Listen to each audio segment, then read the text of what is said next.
When the first motor cars sputtered into existence, they weren't designed, they were just built. You had engineers, brilliant chaps in oily overalls who were obsessed with making an engine that didn't explode. The bodywork? That was an afterthought. They looked, let's be honest, like a horse-drawn carriage that had lost its horse and gained a noisy, temperamental iron heart. There was no concept of aerodynamics, no thought given to style. The main goal was simply to move under your own power without frightening the livestock too much. It was pure, unadulterated function, a wheeled platform for a revolutionary new machine and nothing more. The Ford Model T, the car that put the world on wheels, was the perfect example of this philosophy. Henry Ford famously said you could have it in any color as long as it was black. Why? Because black paint dried the fastest, which meant he could build them quicker. That tells you everything you need to know about early car design. It wasn't about expressing yourself, it was about efficiency and mass production.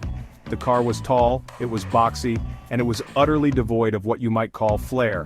It was a tool, a brilliant tool mind you, but as stylish as a hammer. The focus was on practicality, high ground clearance for terrible roads and simple mechanics, so a farmer could fix it himself. As the 1920s and 30s rolled in, things began to change, albeit slowly. People started to think, right, this motoring thing is here to stay. Perhaps our cars shouldn't look like a shed on wheels. We saw the first hints of artistry creeping in. Designers, who were often artists or coach builders by trade, began to add flowing fenders, longer bonnets, and V-shaped grills. They were taking inspiration from the grand Art Deco movement, from sleek trains and majestic ocean liners. The car was transforming from a mere utility vehicle into a status symbol, a rolling sculpture that announced your arrival with a bit of panache. It was the dawn of automotive style. Still, these machines were fundamentally upright and formal. The technology of the time dictated much of the shape. Engines were enormous, so you needed a massive bonnet to house them. The manufacturing processes for stamping metal were still in their infancy, so complex curves were difficult and expensive to produce.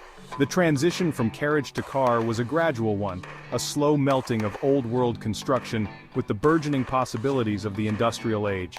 It was a fascinating, awkward, and utterly crucial period that laid the groundwork for everything that was to come, setting the stage for a design explosion.